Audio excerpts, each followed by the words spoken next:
Fala galera, Hello World! Hoje eu vou mostrar aqui um projeto que eu estou desenvolvendo, que é uma nova linguagem de programação, um novo compilador.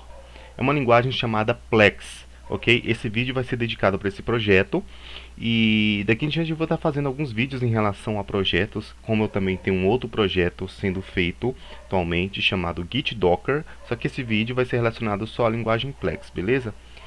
Primeiramente, eu vou entrar aqui no Google e vocês entram aí no GitHub. Eu vou entrar na minha conta do GitHub aqui, ok? E aí vocês podem vir na parte de repositories, que são os repositórios. Aqui na parte do comments, vocês vão ver aqui, né? O Plex Compile. Ok, beleza. Já de primeira a gente encontra o Plex Compiler, que é o compilador Plex, beleza? E o Git Docker está aqui também. Vocês podem entrar aqui, né? Eu vou fazer um outro vídeo relacionado ao Git Docker.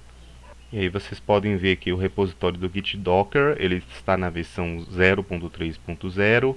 Ok, aqui tem uma documentaçãozinha que eu estou fazendo do Git Docker. Tem alguns parâmetros, alguns comandos. Ok, vocês lêem a documentação para vocês entenderem como esse projeto funciona. Vai ser um projeto muito importante na área de desenvolvimento. Ok? Que vai ajudar a gente a documentar projetos e a versionar projetos, como também trabalhar na organização do seu projeto, ok? Então vocês podem ler os tutoriais. Aqui é basicamente um tutorial do Git Docker, né? Aqui ensina exatamente como você utilizar o Git Docker no seu projeto e alguns exemplos, né, de projetos sendo desenvolvidos aqui com o Git Docker. Porém, eu também quero utilizar o meu próprio software Git Docker para ajudar a auxiliar na linguagem Plex, ok? Porém, o Git Docker ele não está tão estável assim, ok? Eu preciso resolver alguns problemas, alguns bugs nele, ok? Eu acho que provavelmente na versão 0.4.0 ele estará extremamente estável para para utilizar em projetos. Então aí sim eu faço um vídeo em relação a ele. Mas tudo bem, vamos para o que importa. Aqui vocês vão entrar no repositório Plex Compile, o compilador Plex, e vocês podem ver que eu não tenho nenhuma documentação pronta, né? Eu não tirei tempo ainda para ficar escrevendo documentação. Igual o Git Docker, eu estava fazendo tempo de desenvolvimento, só que o Plex não estou escrevendo ainda a documentação dele. Eu preciso definir algumas coisas, deixar ali a base, uma basezinha pronta para poder ter o que colocar aqui, ok? Na verdade, atualmente eu poderia colocar algumas coisas aqui sim, mas eu vou deixar isso para depois. Eu acabei de atualizar o repositório. Na verdade, eu criei uma nova branch. Olha o tanto de branches que eu tenho, que são as versões, né? Começando da versão 0.1.0, que é o início, até a versão 0.2.1, que é o atual, ok? Eu vou clicar aqui, ó, nessa branch, compare e pull request. Vou fazer um pull request agora. Syntax highlight of VS Code, Sublime Text e Notepad++. Eu vou dar um create pull request aqui. Ele é basicamente um novo request de uma nova versão, beleza? Eu posso colocar descrições aqui. Atualmente não estou fazendo isso também, mas eu vou começar a fazer também, né? Essa versão ela se trata da sintaxe da linguagem Plex, as configurações de coloração da sintaxe, que é o chamado de Syntax Highlight, ok? Tanto para IDE VS Code, Sublime Text e Notepad++ também. Essa foi meu último trabalho nessa linguagem, ok? Eu vou dar um merge por request aqui, ó. Ele não identificou nenhum conflito com a branch main, a branch principal. Vou dar um confirm mesh, confirmar o mesh. O que ele vai fazer? Ele vai pegar essa versão e vai mesclar com a main. Então eu posso ver aqui, entrando na main, vocês podem ver que já mudou aqui, né, os comments, né, que tem a ver com aquele mesh que a gente fez, ó, olha só, a gente mesclou, né, essa versão aqui, ok, ó, Plex 0.2.1, ó, lá com a main, né. Então o que vocês podem fazer, né? Eu vou deixar aí nos comentários o link, vocês vão clicar em code, vai copiar esse link aqui, ó, clica aqui, copiar. Vocês vão abrir o Git Bash de vocês, ok? Vocês vão vir aqui, pode colocar no disco local C, no save, aqui, ó, Git Bash here, o Git clone, paste. Aí vai estar assim, vocês vão colocar o comando git clone, vai dar Enter, né? Ele vai clonar uma pasta no o repositório da linguagem Plex, beleza? E aí, clonando o repositório, vocês vão ter uma pasta aqui chamada Plex Compile no seu disco local C.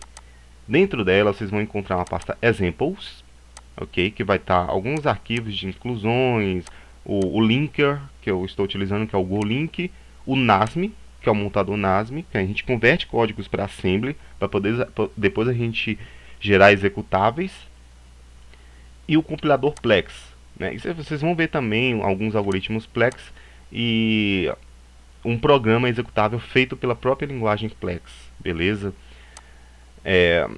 Na pasta Highlight, vocês vão ter aqui a pasta do Notepad++, Syntax, Sublime Text e VS Code. Cada pasta dessa é um arquivo de configuração para vocês configurar a sintaxe da linguagem Plex no editor de vocês, né? Caso vocês possuam um desses editores aqui, vocês podem fazer todas essas configurações.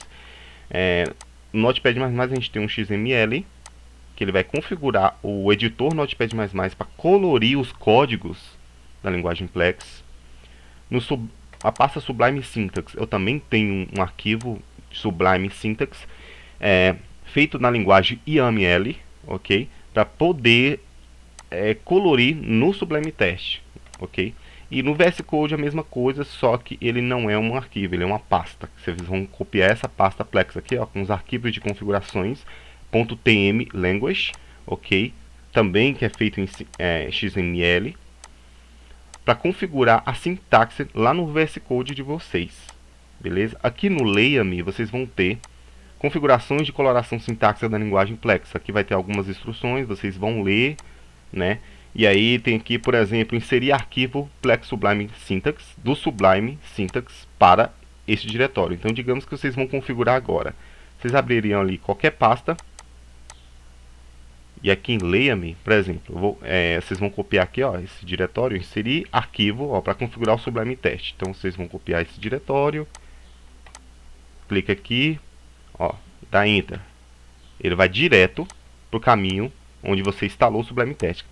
Caso você estiver instalado nesse caminho, appdata, home, né, Sublime Text, ele vai ser o mesmo caminho, ok? Caso você estiver instalado em outro caminho, vocês têm que descobrir qual é o caminho que vocês vão encontrar da instalação de vocês, que será substituída por essa variável aqui. Então vocês vêm, entra na pasta Sublime Text, essa pasta e essa pasta, que isso aí não muda, né, para qualquer usuário. Ok? E aí, ó, vai ter um arquivo chamado Plex Sublime Syntax aqui. Então, que eu já copiei, né? Então, vocês vêm aqui, ó. Copia esse arquivo, Ctrl C, e joga aqui dentro, Ctrl V. Desde então, a linguagem Plex será colorida no seu editor Sublime Text. Ok? Quando você for programar. Mesma coisa no Notepad, no VS Code. VS Code, você tem uma pasta, vocês vão copiar aqui esse link. Ok, ó, para inserir a pasta Plex da pasta VS Code Syntax para essa pasta aqui, ó. Ok, vocês vão copiar aqui dentro. Aqui tem todas as pastas de extensões de linguagens configuradas lá no VS Code. Vocês podem criar até uma nova aqui, uma nova linguagem, uma nova pasta, e cola o Plex aqui, né? Onde vai ter ali as configurações de sintaxe do VS Code.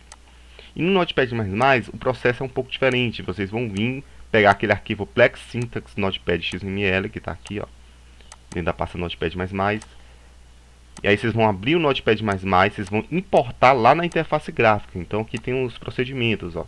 Vocês vai lá na aba linguagem definida pelo usuário, né, vai importar lá nas configurações. E aí quando você estiver escrevendo um arquivo em Plex, você marca lá a linguagem como Plex. Toda vez que você criar um novo arquivo Plex, automaticamente o Notepad++ já colore a linguagem, ok? Já é um processo um pouco diferente, mas é fácil também. Ok, feitas as configurações, vocês vão ter a coloração nos 3 editores, caso houver esses editores na sua máquina, né? E por último, nós temos aqui PlexLang. PlexLang é basicamente os arquivos do código fonte da linguagem Plex, onde nós temos o arquivo main.cpp, que é o código principal da linguagem Plex, o código em C++, ok? Algumas libs da linguagem Plex, que é feito na própria linguagem Plex, o NASM, o GoLink, que é o linker, ok? Basicamente uma API em C++ que eu fiz para armazenar as funções que eu utilizo ali ao longo do desenvolvimento da linguagem Plex, ok? E aí, aqui também, fora dessa pasta, a gente vai ter que alguns arquivos de testes feitos em assembly. Geralmente eu utilizo, vou desenvolvendo a linguagem, mas só que eu tenho que entender como funciona a estrutura assembly para mim fazer a conversão do que eu estou fazendo em Plex para assembly. Vou abrir o VS Code, eu vou clicar aqui e Open Folder, abrir pasta. Eu vou abrir uma nova pasta aqui, ó, C, deslocar C, Plex Compile. Ele vai abrir toda a pasta de desenvolvimento. Eu vou minimizar isso aqui para ficar mais fácil. Vou mostrar para vocês rapidinho um código, main.cpp. Aqui eu tenho um código da linguagem Plex. Beleza? Vou tirar isso aqui, Ctrl J, né, para minimizar ali a tela do terminal. Né? Eu incluo o arquivo Plex utils, que é as funcionalidades do Plex. Aqui eu tenho um main, ele vai fazer a conversão para assembly, ok? Resumindo em partes, o que esse código faz? Ele utiliza uma estrutura JSON, também clonada de um repositório, ok? Basicamente uma API JSON em C++, que a gente armazena ali as conversões. Por exemplo, a linguagem Plex identifica um comando, identifica uma estrutura, ele faz o parsing, lendo caractere por caractere, verifica se é igual, se não for ele passa para o próximo. Se for igual, ele vai tentar fazer substrings, que são divisões de strings, ok? Capturar índices de strings ali no arquivo de texto, que é o código fonte em Plex. Ele vai dividir nessas strings até encontrar uma string específica. Então basicamente são vários caminhos possíveis que ele vai fazendo. Muitas das vezes é utilizado funções recursivas para poder fazer a mesma verificação. Então ele vai capturando string por string, verifica se é igual a outra, se não for, ele passa para a próxima verificação e vice-versa. Então ele vai fazendo várias verificações de cada divisão de string, de textos, né, fragmentos de textos, e vai armazenando a conversão, né, se caso for igual a um comando, se caso for igual a uma palavra, a algo, ele vai fazer outras subverificações e outras subverificações para assim determinar qual código assembly que ele vai fazer a conversão. Então ele vai fazer uma conversão para código assembly, onde ele vai criar strings de códigos assembly, ok? E ele vai armazenar em posições da estrutura JSON, ou seja, ele vai ter um objeto JSON que a gente vai poder ter várias estruturas lá dentro, ok? Relacionada ao stern, para importar funções DLL do Windows, test, para colocar códigos da seção test, DLLs para colocar códigos, arquivos DLL para poder ser inserido lá no linker, ok, durante a linkagem. E eu tenho a seção data, BSS, ou seja, a seção data para armazenar variáveis, BSS para armazenar variáveis não inicializadas, tudo em assembly, ok? Então eu vou armazenando isso em parte por parte desse objeto JSON, ok? Durante a leitura ali, a leitura de cima para baixo do arquivo Plex. Ele faz toda uma verificação do arquivo, deixa bonitinho tudo armazenado nessas estruturas JSON. Armazenou tudo, beleza. Ele vai fazer a última coisa, que é executar vários loops de repetição para poder ler cada estrutura dessa, cada estrutura JSON dessa. Ele vai armazenar em sequência os códigos assembly já convertidos dentro de um outro arquivo assembly. Então ele vai escrever, ó. Eles criam um arquivo assembly e vai escrevendo, ó, estrutura por estrutura, parte por parte, ok? E assim ele forma um arquivo assembly completo e funcional. Depois ele compila com NASM, ele monta o arquivo NASM para o Windows 32, ok? Formato Win32, é um executável de 32 bits. Depois ele faz uma linkagem, né, com GoLink, ele vai linkar com o arquivo objeto criado pelo NASM, linkando com os arquivos DLLs, né, importados na linguagem Plex, ou também utilizado por padrão, que é o kernel 32.dll, por exemplo. É utilizado por padrão quando você está programando em Plex, né? E depois ele executa. Depois que ele faz a linkagem, ele gera o executável. E depois executa o executável, a aplicação. Então é como se fosse uma linguagem interpretada. Você vai interpretar um código, né? Você tem um interpretador que interpreta o código, ele não gera um binário. O interpretador, né? Ele não gera um binário, mas ele apresenta a execução na tela. Ele faz a execução, mas ele não gera um binário. Já compiladores, você gera binário, só que ele não faz a execução ali na hora. Ok? Ele não executa as coisas em tempo de execução. Só depois da compilação, quando você gera o binário, aí sim, você vai executar o binário, que é o seu executável, e ele vai ter a sua aplicação. Né? Já o Plex, ele é uma mistura dessas duas coisas. Né? Você compila, gera o binário e também executa simultaneamente. Então ele simultaneamente não, ele cria o binário e depois executa o binário para você, ok? E aí você vê ali executando na tela. É isso que acontece com a linguagem de Plex. Plex utils, que são as funções. É um arquivo aqui mais ou menos de aproximadamente 1300 linhas. Ele tem algumas funções aqui. A função interpret commands, né? O interpret commands ele vai interpretar os comandos. Ele vai executar a ele mesmo, ok?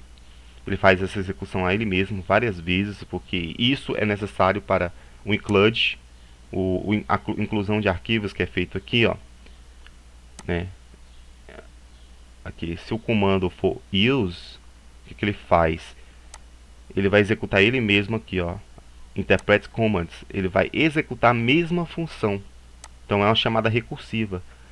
Isso nos permite incluir arquivos, outros códigos fontes Plex em um código fonte Plex principal, ok? Eu vou ter também muita coisa, eu vou ter aqui outras coisas aqui como verificação de variáveis, ó, exec function, é uma função de execução, ok? Que vai ser chamada várias vezes também. Eu vou ter aqui outras, olha só, import commands, o exec function que eu acabei de mostrar para vocês lá, é basicamente quando você chama uma função em Plex, ok? Então ele vai converter para o seu devido assembly. Import commands, que é o comando import, é a função para funcionar, para ler os caracteres do import, do comando import, para importar funções DLL de arquivos DLL, ok? A gente vai ter aqui o parsing variables, que é o parsing de variáveis. Ele vai fazer verificações de variáveis, principalmente constantes, ok? Atualmente eu não tenho a verificação de variáveis dinâmicas. Na verdade eu tenho a construção de strings inteiros, além de constantes. Porém, para cálculos aritméticos eu não posso trabalhar ainda com linguagens não constantes. O que são linguagens constantes? Linguagens constantes, por exemplo, aqui em linguagem C, eu posso fazer isso aqui, ó. Digamos que eu crio uma variável constante, um const int variável igual a 3. Isso significa que uma variável constante que tem um const antes, ela não pode ser alterada de valor. Ela só pode ser lida, ok? Você só pode ler o valor dela, você não pode armazenar outro valor dentro dela. É uma constante, entendeu? Só que isso aqui é uma constante em memória, né? Em assembly, para você criar uma constante, vou dar um exemplo aqui. Eu tenho um arquivo assembly aqui. Em assembly, para você criar uma constante, é assim: variável echo valor. Isso é uma variável constante que tem um valor, ok? Mas eu não posso alterar.